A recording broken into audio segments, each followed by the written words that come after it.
কিন্তু আমি মরতে চাই না বাবা। কুসুম, আমি বেঁচে থাকতে চাই। কুসুম। গুরুদেব এখন ধ্যানে বসেছেন, এখন তো ওনাকে বিরক্ত করা যাবে না। আপনার যা জানবার তা আমাকে বলুন, গুরুদেবের বিধান অনুযায়ী আমি আপনাকে সমাধানের রাস্তা বলে দেব। গুরুদেবের কাছে আপনি নিশ্চয়ই সবটাই শুনেছেন। গুরুদেবের ভবিষ্যৎবাণী যদি সত্যি হয়, তাহলে তাহলে বাবা হিসেবে আমার কি কর্তব্য? আমার মেয়েটা যদি এই পৃথিবী ছেড়ে চলে যায়, তাহলে আমি কিভাবে বাঁচবো?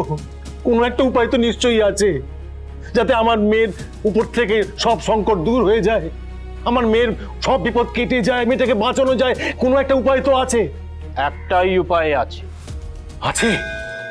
বাবা হিসেবে তোমার মেয়ের জন্য একটা কঠিন ব্রত পালন করতে হবে। গুরুদেবের হয়ে আমি তোমাকে এই ব্রতের পথ প্রদর্শন করব। আমায় পথ দেখান, আমি সব কিছুতে রাজি, সব কিছুতে রাজি আমি। এই ব্রত করার সর্বপ্রথম অধিকার স্বামী। যেহেতু কুসুমের বিয়ে হয়নি, তাই এই ব্রতের অধিকার আছে তার বাবার ও তারপর তার ভাইয়ের। এই ব্রত খুব সহজ ব্রত নয়। একবার এই ব্রত শুরু করলে মাঝপথে কিন্তু থামাতে পারবে না। এই ব্রত করতে হলে তোমাকে 3টি বিধি পালন করতে হবে। ব্রতের প্রথম মুহূর্ত থেকে শুরু হবে নির্জলা উপোস।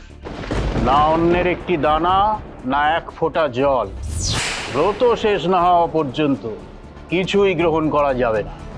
তারপর এই উপবাসের সঙ্গে মন্দির প্রাঙ্গণ ধুয়ে মুছে পরিষ্কার করতে হবে। নিজের সেবা ভক্তি দিয়ে ভগবানকে সন্তুষ্ট করতে হবে। তারপরে সব শেষে মন্দিরের পুষ্করিণী থেকে 21 বার ঘটি করে জল এনে ভগবানের অভিষেক করতে হবে।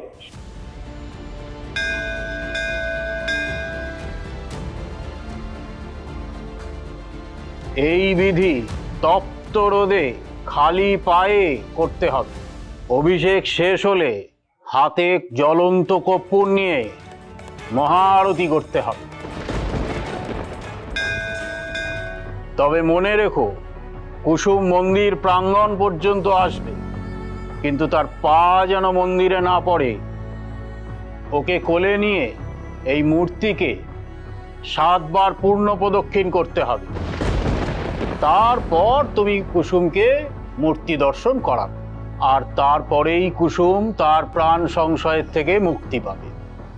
কুসুমকে কোলে নিয়ে 7 বার মন্দির প্রদক্ষিণ করতে পারবো তো আমি জানি না, তবে এটাই যদি একমাত্র রাস্তা হয়, তবে আমাকে একবার শেষ চেষ্টা করতেই হবে।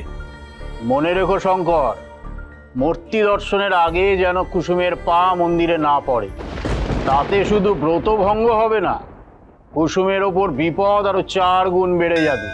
ভালো করে ভেবে তবেই এই ব্রত পালন করো, না হলে কিন্তু খুব বিপদ।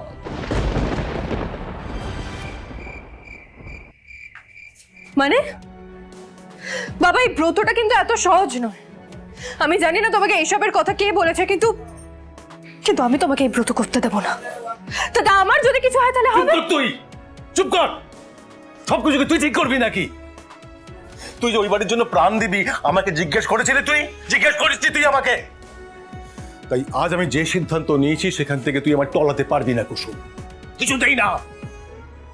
গুরুদেব আমাকে বলেছেন এই ব্রত পালন করার সর্বপ্রথম অধিকার স্বামীর। যেহেতু তোর বিয়ে হয়নি, তাই সেই অধিকার আছে বাবার এবং ভাইয়ের। তোর ছোট ভাই তো ছোট, এখানে থাকেও না। আর কুসুম, আমি তোর বাবা, আমি তোকে জন্ম দিয়েছি কুসুম। তাই তোর জীবন রক্ষার দায়িত্ব আমার কুসুম। এটা আমার লড়াই, শ্রদ্ধার পরীক্ষা। আমি এই ব্রত সম্পূর্ণ করবই, যেভাবে যোগ সম্পূর্ণ করবই এই ব্রত আমি। কুসুম, ঈশ্বর তোর সঙ্গে অনেক অন্যায় করেছে কুসুম।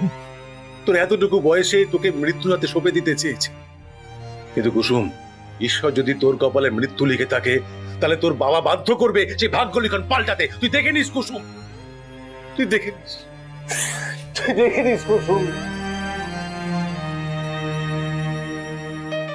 কুসুম, কুসুম, তোর বাবাকে ছেড়ে যাওয়ার এত তাড়া কিসের তোর? হ্যাঁ, বাবা বিশ্বাস করো, আমি বেঁচে থাকতে চাই বাবা, আমি মরতে চাই না। কিন্তু দেবে মারে আরে গাঙ্গুলি পরিবারের সর্বনাশ সেজে চোখে কি করে দেখবো? কিন্তু আমি মরতে চাই না বাবা, কুসুম, আমি বেঁচে থাকতে চাই। কুসুম।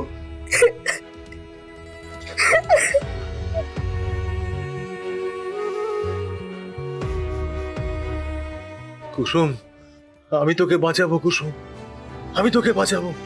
তোর কিচ্ছু হবে না কুসুম, তোর কিচ্ছু হবে না, তুই দেখে নিস, আমি তোকে বাঁচাবো।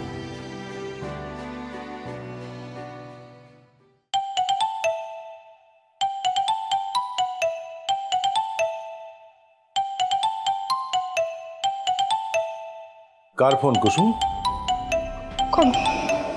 কোম্পানির ফোন, কোম্পানির ফোন, আমি পরে ধরবো। অদ্ভুত তো, কুসুম আজকাল না আমার সাথে ঠিক মতো কথা বলছে, আমি ফোন করলে ফোন কেটে দিচ্ছে। ওর হয়েছেটা কি? না না, ও নিশ্চয়ই আমার থেকে কিছু আড়াল করছে, তাই জন্যই ও এরকমটা করছে আমার সাথে।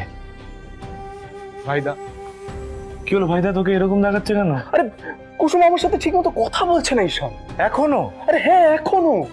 আমি কুসুমের সাথে রান্নাঘরে গেলাম কথা বলার জন্য, ও সেখানে আমাকে এড়িয়ে গেল। আমি ওকে ফোন করছি, ও ফোন কেটে দিচ্ছে। আমি বুঝতে পারছি না ওর হয়েছেটা কি। ঈশান, ঈশান, আমি এক্ষুনি কুসুমের সাথে দেখা করতে যাবো। ও আমাকে এইভাবে ইগনোর করতে পারে না। না না না না না না, দাঁড়া দাঁড়া দাঁড়া, কোথায় যাচ্ছিস, কেন যাচ্ছিস, কটা বাজে দেখেছিস? আচ্ছা দাঁড়া, আমি জাদুকরকে ফোন করছি। জাদুকর আমার ফোন কাটবে না, তারপর তুই না ওর সাথে কথা বলে নিস।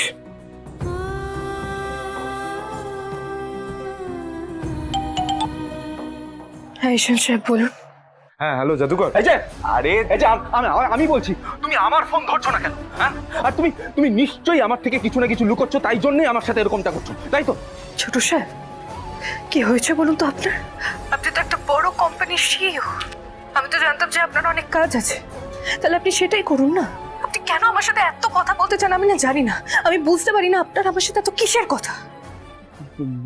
মানে এখন মানেটাও আমাকে বুঝিয়ে দিতে হবে। আমার না অনেক কাজ আছে ছোট সাহেব, আমাকে ক্ষমা করবেন, আমি পারবো না। আর আপনারও তো অনেক কাজ আছে তাই না? ছোট সাহেব, আপনি আপনার কাজটা করুন, আমার সাথে না কথা বলার জন্য বাকি জীবনটা পড়ে আছে, তাই আপনি আপনার কাজে মন দিন আর আমাকে আমার কাজটা করতে দিন। আমাকে ক্ষমা করবেন ছোট সাহেব, আমি এরকম খারাপ ব্যবহার আপনার সঙ্গে মন থেকে করতে চাই না।